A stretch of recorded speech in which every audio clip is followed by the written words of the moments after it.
Zhenglou mengalami kegagalan dalam operasi kali ini, namun tidak banyak orang yang mengetahuinya. Rekaman pertempuran saat itu hanya pernah dilihat langsung oleh para petinggi kekaisaran, bahkan belum sempat ditayangkan secara langsung ke seluruh negeri. Beruntunglah demikian, karena Kaisar Kekaisaran Wuluan segera mengeluarkan perintah agar tidak ada seorang pun yang menyebarkan kejadian ini. Namun, Zhenglou sangat memahami di dalam hatinya bahwa ia harus mengambil tindakan untuk memulihkan kembali kehormatannya. Yang paling membuatnya gelisah adalah dalam hatinya muncul perasaan tidak tenang, seakan-akan segala situasi telah sedikit melampaui kendalinya. Manusia generasi ke-6 yang ia pandang seperti serangga, ukuran tubuh terkecil dalam sejarah, umur terpendek, dan ras yang paling rapuh, ternyata mampu lolos dari tangannya. Hati Zhenglou dipenuhi amarah. Ia segera memanggil para penanggung jawab dari 4 zona militer Kekaisaran Wuluan. Kekaisaran Wuluan memiliki struktur pertahanan 3 dimensi. Militer terbagi menjadi 4 zona tempur yang terletak di 4 sudut kekaisaran, membentuk pertahanan yang kokoh mengelilinginya.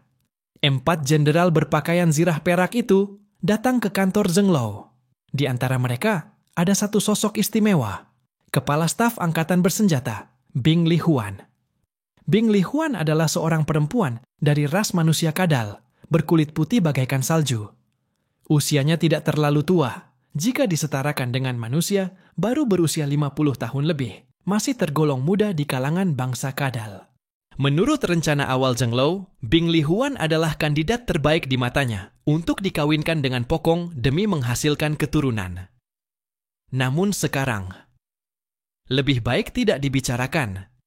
Zhenglou memanggil para puncak kekuatan kekaisaran ini, memandang orang-orang di ruang rapat itu dengan sorot mata yang tak bisa menyembunyikan rasa getir. Dahulu, setidaknya separuh dari mereka bahkan tidak layak duduk di pertemuan semacam ini.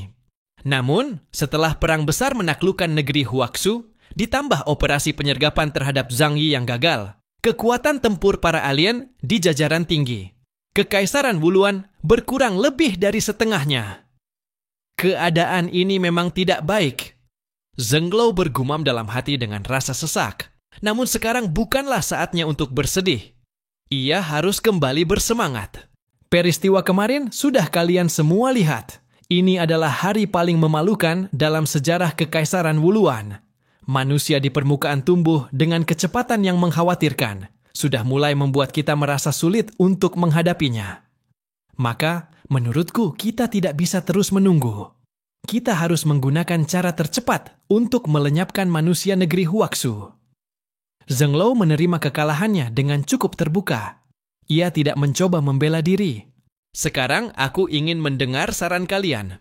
Apapun pendapatnya, katakan saja. Tak perlu ada yang ditahan. Walau suaranya terdengar mantap, siapapun bisa merasakan bahwa ia sudah tidak sepercaya dulu. Di dalam ruangan itu, duduk 6 orang.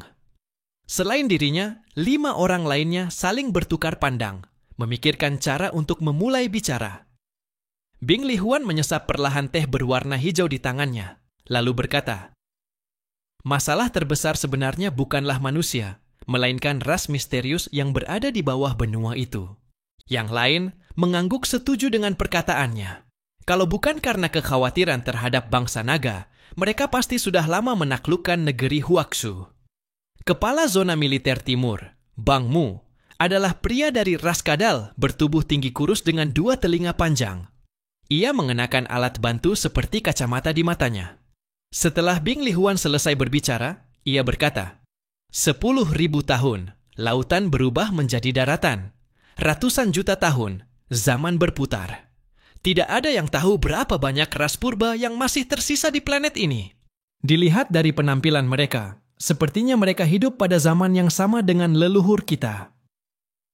Kepala Zona Militer Barat, Sileke, adalah perempuan berwajah memesona. Ia duduk menyilangkan kaki, menyipitkan mata sambil berkata, "Singkatnya, untuk saat ini kita belum bisa menghadapi klan itu. Jadi, operasi pendaratan bukanlah pilihan yang tepat." Zhenglou mengangguk perlahan. Masalahnya ada di sini. Apakah ada cara untuk melenyapkan manusia tanpa membangunkan peradaban bawah tanah itu? Setidaknya, Kita harus membunuh petarung terkuat dari ras tersebut. Yang ia maksud jelas adalah Zhang Yi. Dan Zhang Yi adalah target nomor 1 dalam daftar eksekusi. Semua orang kembali terdiam. Membunuh Zhang Yi. Sekarang rasanya hampir mustahil. Zheng Lao sendiri sudah turun tangan dan telah melihat langsung betapa cepatnya orang itu melarikan diri. Sepertinya tidak ada seorang pun di Kekaisaran Wuluan yang bisa mengejarnya. Mungkin jika Pokong masih hidup, ada peluang.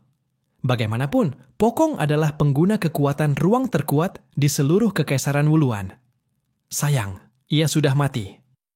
Beberapa saat kemudian, Kepala Zona Militer Utara, Bulade, mengangkat tangan kanannya. Ia adalah seorang jenderal muda yang terlihat sopan, namun tubuhnya sangat kekar. Ada satu hal yang sangat mengganjal di pikiranku. Menurutku, sebelum kita membahas bagaimana cara mengalahkan mereka, kita harus memikirkan masalah ini terlebih dahulu. Zheng Lao menatap tajam ke arah Bulade. Apa yang ingin kau katakan, Bulade? Bulade menarik napas panjang, lalu berkata, "Maaf jika aku berbicara terus terang. Dari apa yang kulihat kemarin, jika bahkan Anda, Jenderal, tidak bisa menangkapnya, maka di seluruh Kekaisaran Wuluan tidak akan ada lagi orang yang mampu menjadi lawannya. Mungkin Kaisar bisa, tapi untuk menangkapnya, itu jelas tidak mungkin. Karena itu, aku punya kekhawatiran." Ia berhenti sejenak, menatap seluruh orang di sekitarnya.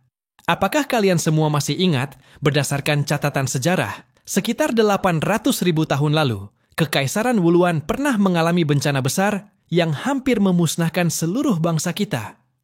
Semua orang yang hadir tentu mengingatnya, karena itu adalah bencana terbesar dalam sejarah Kekaisaran Wuluan. Setiap anak diajarkan tentang peristiwa itu di sekolah sebagai peringatan. Zheng Lao pun tak bisa menahan diri untuk mengingat kembali catatan dalam buku pelajaran. Sekitar 800.000 tahun lalu, dunia bawah tanah tempat mereka tinggal tiba-tiba ditemukan oleh ras bawah tanah lain. Itu adalah peradaban dari bangsa Ikhwan generasi yang sama. Hanya saja selama berabad-abad, mereka telah berevolusi menjadi bentuk lain. Mereka adalah makhluk cerdas yang seluruh tubuhnya ditutupi sisik, mirip ular besar atau terenggiling raksasa. Ciri khas mereka adalah mampu bergerak cepat di dalam tanah dan memiliki daya hancur yang sangat besar. Peradaban itu disebut sebagai peradaban naga perisai. Setelah menemukan keberadaan bangsa Wuluan, mereka langsung melancarkan serangan. Dunia bawah tanah memang selalu penuh bahaya. Letusan gunung berapi besar atau pergeseran lempeng bumi bisa dengan mudah memusnahkan sebuah peradaban. Oleh sebab itu, ketika sebuah peradaban berada di ambang kehancuran, mereka akan mati-matian mencari jalan keluar. Naik ke permukaan adalah bunuh diri. Jadi mereka berubah menjadi pemburu, mencari peradaban lain di lapisan bawah tanah yang tebal, untuk merampas sumber daya dan ruang hidup. Bangsa naga perisai muncul dari kedalaman bumi dengan mudah menghancurkan tembok pertahanan bangsa Wuluan, lalu membantai rakyat mereka. Kerajaan Wuluan pada saat itu memiliki senjata teknologi yang sangat kuat. Namun, mereka itu seperti para pemburu yang berkeliaran. Begitu berhasil melakukan serangan, mereka tidak tinggal lama, melainkan segera menghilang ke bawah tanah dan pergi. Orang-orang kerajaan Wuluan sama sekali tidak mampu mengejar mereka. Dengan begitu, dimulailah konfrontasi yang panjang. Suku Jialong menganggap kerajaan Wuluan sebagai lumbung makanan dan gudang sumber daya mereka. Serangan terus berlangsung selama lebih dari 10 tahun tanpa henti. Belakangan, kerajaan Wuluan juga mengalami kerugian yang sangat besar, dengan rakyat yang tewas dan terluka tak terhitung jumlahnya. Akhirnya, barulah mereka mengandalkan keunggulan tingkat peradaban untuk melenyapkan suku Jialong sepenuhnya. Namun, setiap kali mengingat sejarah itu, orang-orang masih merasa ngeri. Zheng Lao memandang ke arah Brad. "Maksudmu, kau khawatir orang itu juga akan seperti Jialong yang tercatat dalam buku, terus-menerus mengganggu wilayah inti kerajaan kita?" Brad mengangkat tangan. "Menurut Anda, jika dia benar-benar melakukannya, siapa yang bisa menghentikannya?" Alis Zheng Lao langsung terangkat. Meskipun ia tidak memiliki alis sebenarnya, di atas matanya terdapat tonjolan, seperti tulang alis yang membuatnya tampak berwibawa tanpa harus marah.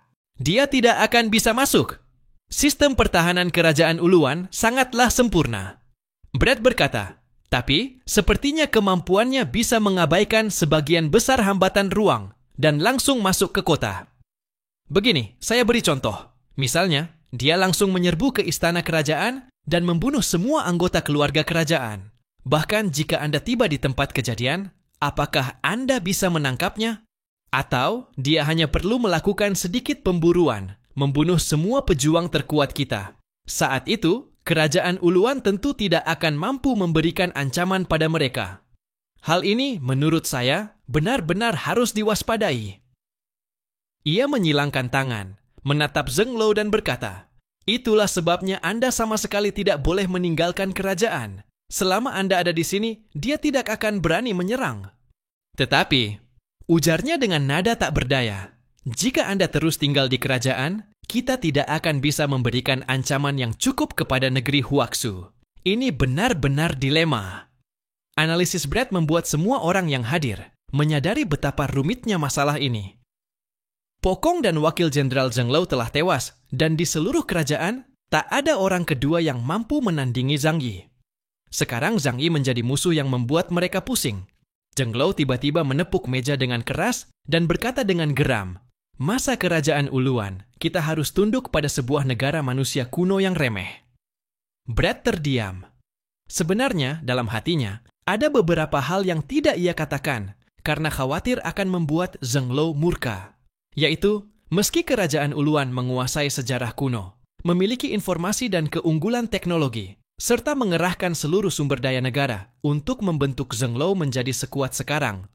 Namun, di luar sana, manusia yang baru saja mengetahui kebenaran sejarah, dalam kondisi tertinggal dan kehilangan banyak keuntungan awal, masih mampu melahirkan monster seperti Zhang Yi yang berkembang sangat cepat. Apa artinya ini? Artinya, bakat Zhang Yi jauh melampaui Zheng Lo. Bahkan sama sekali tidak berada di level yang sama. Kita memang harus membunuhnya. Tidak boleh membiarkan dia terus berkembang. Brad berkata dengan nada berat. Bangmu menyilangkan tangan. Bagaimanapun, itu urusanmu. Tidak ada cara untuk membuat sang marshal turun tangan, tapi kamu tetap ingin menyingkirkannya. Apa kamu yang akan melakukannya? Jangan lupa, jumlah rekan kita yang mati di tangannya sudah mencapai belasan orang. Di kalangan petinggi kerajaan, Zhang Yi kini diam-diam dijuluki sebagai pembunuh perisai perak. Dan itu sama sekali bukanlah berlebihan. Sudut bibir Brad terangkat membentuk senyum dingin. Kita memang tidak bisa langsung menangkapnya, tapi kita bisa memasang jebakan, agar dia sendiri yang masuk ke dalamnya. Mata Zheng Lo memancarkan kilatan cahaya. Brad berkata dengan serius, kemampuannya adalah pengendalian ruang. Sebenarnya, selama kita memiliki lingkungan yang cukup tepat untuk memasang jebakan, kita sepenuhnya bisa membatasi kemampuannya. Begitu kemampuannya dinetralisir, membunuhnya bukanlah hal sulit. Bagaimana caranya? Dia sekarang sangat waspada, sepertinya tidak akan keluar dengan mudah. Slake bertanya penasaran. Brad tersenyum. Kalian masih ingat kan, tujuan orang-orang manusia itu pertama kali datang ke pulau di pintu masuk terowongan? Tentu saja mereka ingat. Untuk pertama kalinya, Zheng Lo mengenakan baju zirah dan pergi ke dunia luar, bertemu dengan Zhang Yi dan yang lainnya. Saat itu, mereka memperebutkan sebuah sumber dewa yang telah mereka buang. Itu adalah versi cacat dari roh ritual, di mana kotorannya bermanfaat bagi manusia, tapi bagi mereka adalah racun yang akan merusak kesadaran. Akibat memperebutkan sumber dewa itu, mereka terlibat pertempuran sengit dengan banyak korban jiwa. Saat ini, Zheng Lo mengerti maksud Brad. Maksudmu, kita membuat jebakan lagi, lalu mengirim sinyal pada mereka. Memancing mereka datang mencari harta, dan begitu si pengendali ruang itu datang, kita langsung menghabisinya. Brad menepuk tangan. Benar sekali. Pemahaman Anda luar biasa, Tuan Marshal. Ia menjulurkan lidah panjangnya. Zheng Lo berpikir sejenak dan merasa ide ini memang bisa dilakukan. Meski terdengar sederhana, asalkan umpan cukup berharga, manusia pasti akan terpancing. Bagaimanapun, bangsa itu sangatlah rakus. Dari pengamatan mereka, jika bangsa itu melihat ada peluang untuk mendapatkan keuntungan, meski berisiko besar, mereka tetap akan mencobanya. Bagus. Kalau begitu, mari kita coba. Zheng Lou menyetujui saran Brad. Bagaimanapun, sekarang mereka tidak punya cara yang lebih baik selain memancing Zhang Yi keluar dan membunuhnya. Brad segera memaparkan rencana detail. Dari wilayah Laut Tenggara negeri Huasu, mereka akan mencari sebuah pulau yang jaraknya tidak terlalu dekat, tapi juga tidak terlalu jauh. Lalu, setiap hari pada waktu tertentu, melepaskan aroma roh ritual. Untuk memancing ikan, umpannya harus melimpah. Harus dipastikan ikan bisa mengetahui keberadaannya. Setelah itu, mereka hanya perlu menunggu dengan sabar sampai ikan besar yang mereka inginkan masuk perangkap. Kalau hasil terburuknya, kita gagal membunuh si pengendali ruang itu. Setidaknya membunuh beberapa pejuang kuat dari ras mereka juga lumayan. Brad tersenyum sambil berkata. Zheng Lou mengangguk dan melambaikan tangannya. Butuh senjata apapun, ambil sesukamu. Bahkan senjata kiamat sekalipun boleh kau bawa. Asalkan bisa menyingkirkan si pengendali ruang itu, maka negeri Huaxu tidak akan lagi bisa mengancam keberadaan kita. Selain itu, kita juga harus waspada jika orang itu menyusup ke dalam kerajaan Uluan. Zheng Lou menyipitkan mata, lalu memandang Bing Li Huan. Bing Li Huan, kau lebih paham soal ini. Dengan teknologi kita saat ini, bisakah kita membuat pertahanan yang sempurna? Bing Li Huan mengangguk. Sangat mudah. Kota-kota di kerajaan kita dibangun sebagai satu kesatuan, dan setiap wilayah memiliki perangkat sensor energi, serta sistem pengawasan tanpa titik buta. Begitu dia datang ke sini, di detik pertama kemunculannya, kita akan langsung mendeteksinya. Kecuali, sampai di sini, ia tiba-tiba menggeleng. Itu mustahil terjadi. Kau ingin mengatakan apa? Zheng Lou bertanya dengan heran. Bing Li Huan berkata terus terang. Kecuali dia sudah mengetahui seluruh tata letak negara Kekaisaran Wuluan, serta memahami sistem pertahanan kita secara menyeluruh. Zheng Lou berkata, itu lebih tidak mungkin lagi.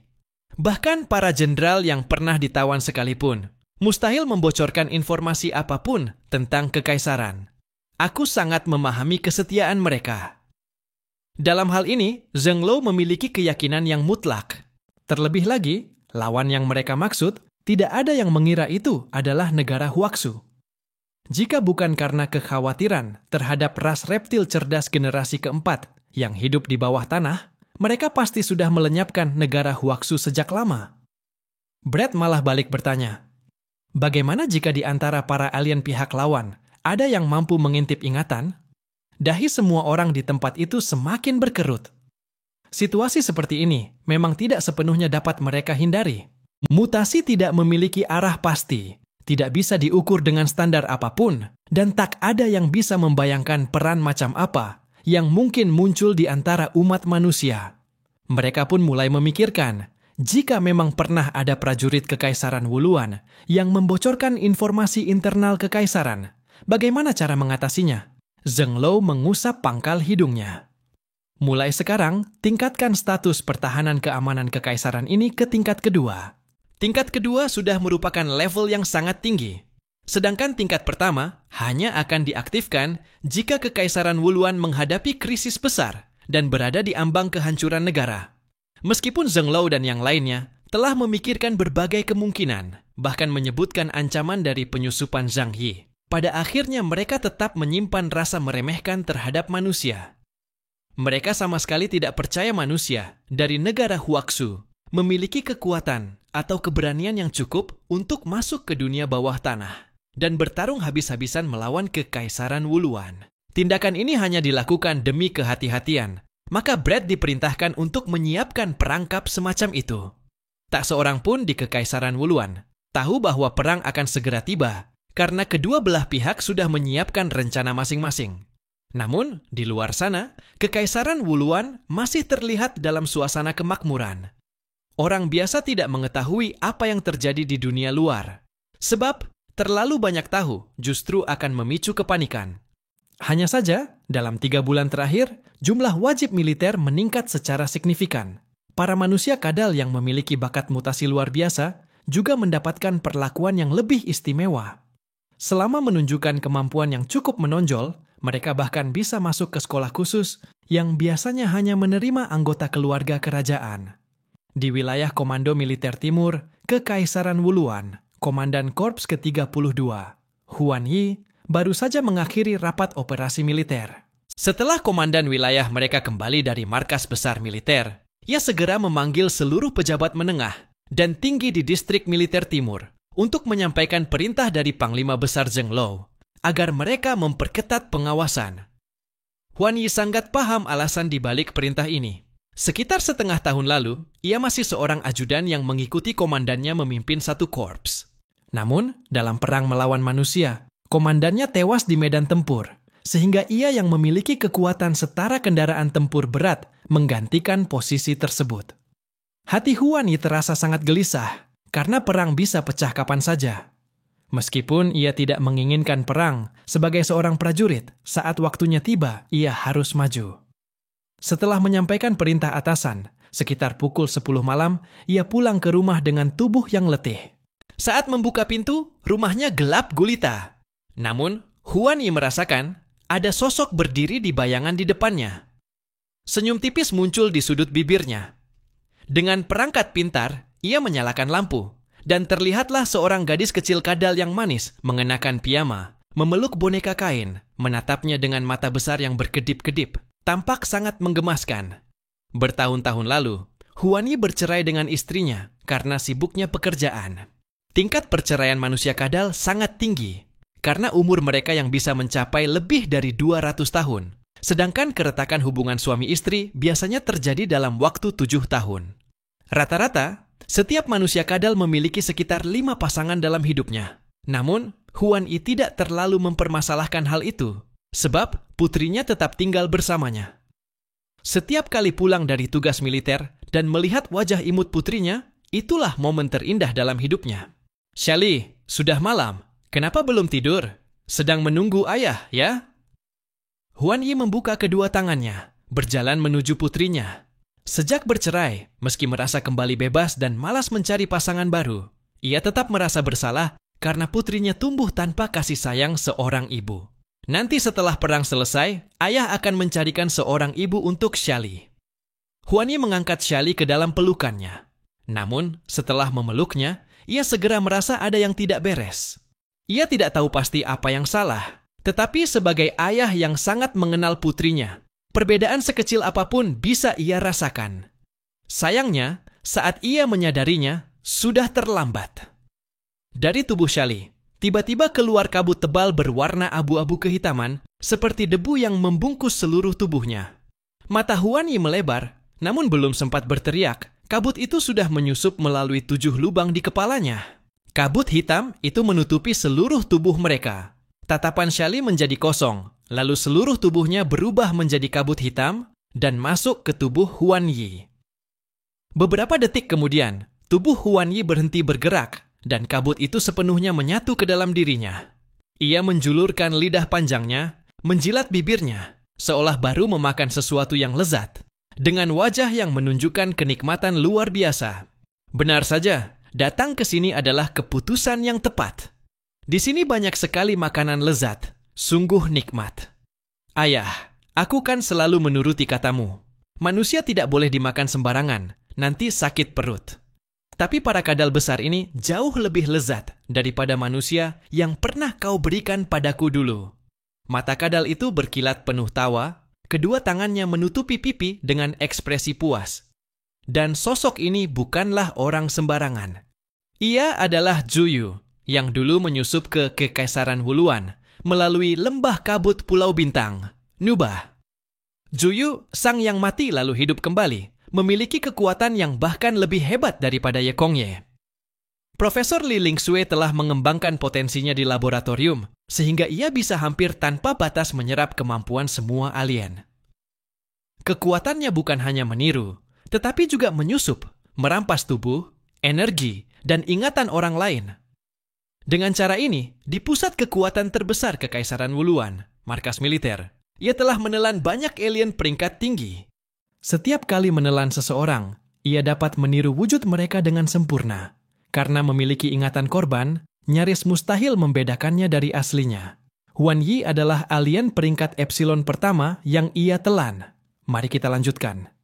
Pikirnya dengan penuh semangat. Zuyu masuk ke kamar putri Huanxi, lalu berbaring di ranjang. Ia sudah merencanakan, besok pagi akan memulai sebuah pesta besar. Keesokan paginya, di markas besar Divisi 32 Distrik Militer Timur, Komandan Divisi 32, Huan Yi, baru saja tiba di kantornya. Begitu masuk, ia langsung memberi perintah untuk mengumpulkan semua prajurit berpangkat letnan kolonel ke atas di lapangan latihan. Para perwira itu, meski tidak tahu apa yang ingin dilakukan Huan Yi, tetap segera bergegas ke sana, mengingat situasi dan arah angin akhir-akhir ini. Di era ketika kaum manusia istimewa memegang kendali, lapangan latihan adalah tempat yang sangat penting. Bahkan, manusia istimewa tingkat Epsilon pun sering datang untuk berlatih di sini. Kekuatan fisik dan kemahiran kekuatan khusus harus dipertahankan dengan latihan setiap hari.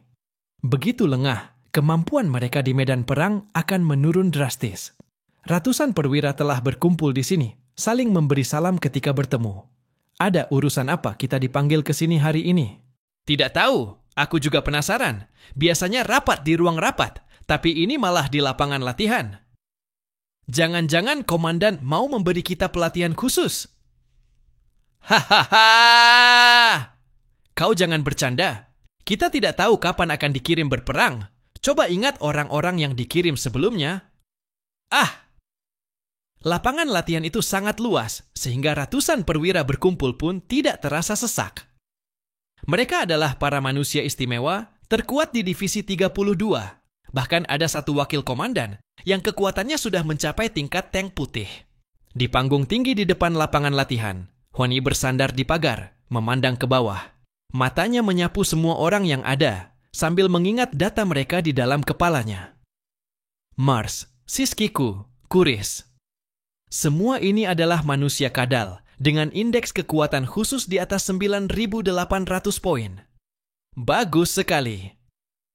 Setelah semua perwira berkumpul, salah satu perwira senior yang cukup dekat dengan Huan Yi mengangkat tangan. Komandan, ada misi apa memanggil kami ke sini? Begitu suaranya jatuh, seluruh lampu di lapangan latihan padam dengan bunyi "Pak!". Lapangan yang luas itu langsung diselimuti kegelapan. Huan Yi menggenggam pagar, suaranya mengandung nada kegembiraan. Aku akan mulai makan. Detik berikutnya, terdengar jeritan pilu dari tengah kerumunan. Lalu jeritan-jeritan itu terdengar berturut-turut. Para perwira itu belum tahu apa yang terjadi, tapi tubuh mereka disiram darah hangat dan bau anyir segera membuat mereka sadar bahwa sesuatu yang buruk sedang terjadi. Mereka berteriak panik dan mencoba melarikan diri, tetapi tempat ini sejak awal sudah menjadi jebakan yang dipasang Zuyu. Agar bisa berpesta makan besar, ia sudah lama menyiapkan perangkap, menutup seluruh arena, sehingga tak ada seorang pun selain dia dan makanannya yang bisa masuk atau keluar. Sebuah perburuan berdarah pun dimulai. Ada yang melepaskan kekuatan khusus secara membabi buta, namun kilatan cahaya menampakkan wajah yang mengerikan dan bengis. Itu adalah komandan mereka, Huan Yi, komandan Anda. Belum sempat kata-kata itu selesai, pandangannya gelap total, karena kepalanya telah digigit lepas oleh Zuyu. Kemampuan Huan Yi adalah memakan untuk memperoleh kekuatan dan menjadi lebih kuat. Kini kemampuan itu telah menjadi milik Zuyu sepenuhnya. Para perwira itu menjerit dan berlarian, tapi tidak menyadari bahwa kaki mereka sudah diselimuti kabut hitam pekat. Begitu kabut itu menyentuh tubuh mereka, ia menyerang layaknya virus. Kaki mereka mulai berubah menjadi tanaman, dan pada akhirnya seluruh tubuh mereka berubah menjadi wujud seperti pohon. Dalam waktu kurang dari 2 menit, Zuyu membantai semua manusia istimewa di Divisi 32 yang memiliki kekuatan di atas 9.000 poin. Ia menjilat bibirnya dengan rakus. Rasanya lumayan, hanya saja kualitasnya agak buruk. Ia mendongak, mata manusia kadalnya memancarkan nafsu rakus. Sepertinya aku harus memburu manusia kadal tingkat lebih tinggi. Sambil berjalan, tubuhnya berubah cepat menjadi lebih ramping dan pendek. Tak lama kemudian, ia sudah menjelma menjadi salah satu manusia kadal yang pernah ia telan sebelumnya. Markas Divisi ke-7 Distrik Militer Timur. Juyu tiba di sana. Ia berjalan ke depan markas dan sistem pemindai iris mata mengenali identitasnya sebagai Els, seorang perwira wanita dari Divisi 32. Aku ingin menemui Jenderal Situlan. Jenderal Huan, ia punya urusan militer penting yang harus kusampaikan langsung. Divisi 32 dan Divisi ke-7 berjarak cukup jauh. Mendengar ada yang datang untuk menyampaikan urusan militer secara langsung, pihak Divisi ke-7 tidak berani mengabaikan. Karena jika harus disampaikan langsung oleh seseorang, itu pasti urusan yang sangat penting. Segera, berita itu dilaporkan ke Situlan. Mendengar kabar ini, Situlan menampilkan senyum aneh di sudut bibirnya. Els adalah salah satu letnan kolonel wanita yang jarang ada di militer. Ia bukan hanya memiliki kemampuan luar biasa, tetapi juga berwajah cantik dan memikat. Jenderal Situlan sudah lama menginginkannya, hanya saja selalu terhalang oleh Huan Yi. Tak disangka, kali ini justru Els sendiri yang datang menghampiri. Sepertinya dia sudah berubah pikiran, ingin menghemat puluhan tahun perjuangan. Jenderal Situlan segera memerintahkan untuk memanggil Els ke kantornya. Ia mengeluarkan sebotol pengharum dari laci meja, menyemprot ketiaknya beberapa kali, memastikan tubuhnya tidak berbau sebelum merasa tenang. Situlan bersenandung lagu militer populer di kalangan manusia kadal, hatinya gembira. Ia sudah membayangkan, jika Els menjadi miliknya, ia akan dengan bangga mengejek Huan Yi. Pintu ruangan terbuka. Seorang perwira wanita cantik berdiri tegak di depannya dan memberi hormat militer. Jenderal Situlan. Situlan tersenyum lebar. Nona Els, aku sudah lama menunggumu. Akhirnya kau berubah pikiran. Namun, di saat ia tengah bergembira, tiba-tiba perangkat komunikasinya berbunyi memberi tanda. Situlan mengernyit kesal. Siapa yang berani mengganggunya di saat penting seperti ini? Namun, saat melihatnya, ternyata itu adalah perintah siaga penting dari Pusat Komando Distrik Militer Timur. Ia mengambil perangkat itu dan berkata pada Els, "Tunggu sebentar, ini sebentar saja." Lalu ia berbalik menuju jendela. "Halo, ini Situlan, Komandan Divisi ke-7 Distrik Militer Timur. Ada urusan apa?" Suara panik terdengar dari seberang. "Jenderal Situlan, kami baru saja mendapat laporan. Seluruh Divisi 32, semua perwira berpangkat letnan kolonel ke atas, mati di lapangan latihan." Mata Situlan membelalak. "Apa? Semua? Kau bilang, semua?" "Benar. Semua perwira berpangkat letnan kolonel ke atas yang terdaftar, jasad mereka sudah ditemukan."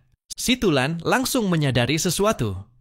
Tubuh kekarnya berbalik cepat dan ia menghunus pisau militer, menusuk ke belakang dengan keras.